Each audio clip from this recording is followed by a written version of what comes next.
السلام علیکم ورحمۃ اللہ وبرکاتہ۔ ناظرین، استقبال ہے آپ کا ہمارے یوٹیوب چینل حمد ٹی وی دیوبند پر۔ ناظرین کرام، آج کی یہ ویڈیو بہت ہی اہم ہے۔ جی ہاں ناظرین، دارالعلوم دیوبند کی جانب منسوب کر کے ایک مشاعرے کی ویڈیو اس وقت بہت زیادہ گردش میں ہے۔ سوشل میڈیا پر اس ویڈیو نے کوہرام مچایا ہوا ہے۔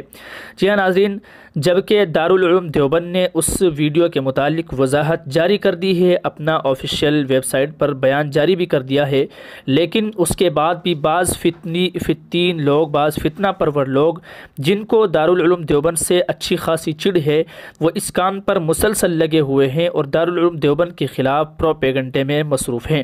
جی ہاں ناظرین، آپ کی اسکرین پر ہے، آپ دیکھ سکتے ہیں دارالعلوم دیوبند کی ویب سائٹ پر سے اسکرین شاٹ آپ کی اسکرین پر لگا دیا گیا ہے، جس میں لکھتے ہیں دارالعلوم دیوبند کی جانب سے لکھا گیا ہے: مشاعرے کی وائرل ویڈیو کے سلسلے میں وضاحتی بیان۔ سوشل میڈیا پر ایک مشاعرے کی ویڈیو وائرل ہو رہی ہے جس میں کوئی شاعرہ مائک پر اشعار پڑھ رہی ہے اور اس کے ارد گرد طلباء مدارس کی بھیڑ ہے۔ اس سلسلے میں وضاحت کی جاتی ہے کہ اس شاعرہ اور مشاعرہ گاہ دارالعلوم دیوبند سے کوئی تعلق نہیں ہے، البتہ تحقیق کی جا رہی ہے۔ اگر اس میں دارالعلوم دیوبند کا کوئی طالب علم شریک ہوا ہے تو اس کے خلاف ضابطے کی کارروائی کی جائے گی۔ من جانب دفتر اہتمام، تاریخ 22 ربیع الثانی 1445 ہجری مطابق 7 نومبر 2023۔ ناظرین کرام، یہ وضاحت دارالعلوم دیوبند کی جانب سے کی جا چکی ہے، لیکن اس کے باوجود بعض فتنہ پرور لوگ ابھی بھی اس کام میں لگے ہوئے ہیں کہ دارالعلوم دیوبند کی جانب اس ویڈیو کو شیئر کر رہے ہیں، منسوب کر کے کہہ رہے ہیں کہ یہ دارالعلوم دیوبند کی جانب سے مشاعرہ کیا گیا ہے۔ ناظرین کرام، مشاعرے کی ویڈیو آپ کے ساتھ ہم شیئر نہیں کر سکتے کیونکہ منظر ہی کچھ ایسا ہے جو کہ دکھانے کے قابل نہیں ہے، لیکن بہرحال ویڈیو اس وقت سوشل میڈیا پر گردش میں ہے۔ ناظرین کرام، دیوبند کے محمود ہال میں منعقد کیے گئے مشاعرے سے متعلق کچھ باتوں کا واضح ہونا بھی ضروری ہے۔ ایک بات تو یہ کہ محمود ہال کا دارالعلوم دیوبند سے کوئی تعلق نہیں ہے، بلکہ وہ ایک آزاد ٹرسٹ کے زیر اہتمام چلایا جاتا ہے۔ دوسری بات یہ کہ اس مشاعرے کا علماء یا مدارس سے کوئی تعلق نہیں ہے، بلکہ اس کے منتظمین دیوبند کے مقامی متشاعرین ہیں جو اپنے وجود کا احساس دلانے کے لیے وقتاً فوقتاً دارالعلوم دیوبند کے آس پاس اس طرح کے پروگرام فراہم کرتے رہتے ہیں تاکہ طلبہ نما نوجوانوں کی بھیڑ مفت میں مل سکے۔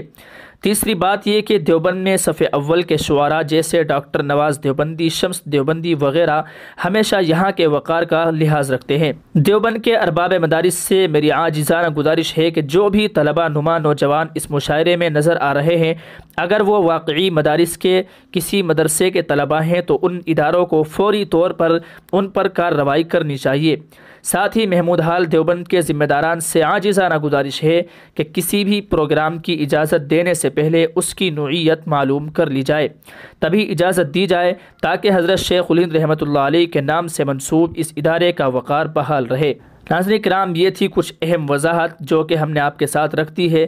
دارالعلوم دیوبند کی ویب سائٹ کا اسکرین شاٹ بھی ہم نے آپ کے ساتھ شیئر کر دیا ہے۔ آپ سے گزارش ہے آپ اس ویڈیو کو زیادہ سے زیادہ شیئر کریں تاکہ ان لوگوں تک یہ ویڈیو پہنچ جائے جو دارالعلوم دیوبند کے خلاف ایسے حالات میں بھی یہ فتنہ پھیلا رہے ہیں۔ یقیناً ایسے حالات میں جب کہ مسلمانوں پر فلسطین میں ظلم و تشدد ہو رہا ہے اور ایسے وقت میں ایسے حالات میں اس طرح کا مشاعرہ یقیناً بیہودہ بات ہے۔ بہرحال ناظرین کرام، آپ سے گزارش ہے اس ویڈیو کو شیئر کیجئے، ان لوگوں تک پہنچے یہ ویڈیو جو فتنہ پھیلا رہے ہیں، جبکہ دارالعلوم دیوبند کی جانب سے وضاحت آ چکی ہے، اچھی طریقے سے آ چکی ہے، لیکن بعض فتنہ پرور لوگ ابھی بھی فتنہ کرنے کے چکر میں لگے ہوئے ہیں اور فتنہ پھیلانے میں مصروف عمل ہیں۔ بہرحال ناظرین، آپ اس ویڈیو کو شیئر کیجئے۔ اللہ حافظ، السلام علیکم ورحمۃ اللہ۔ اللہ تعالیٰ سے دعا ہے اللہ تبارک و تعالیٰ المدارس دارالعلوم دیوبند کی اور تمام اداروں کی اللہ تعالیٰ فتنوں کے فتنے سے، شریروں کے شر سے اللہ تعالیٰ حفاظت فرمائے۔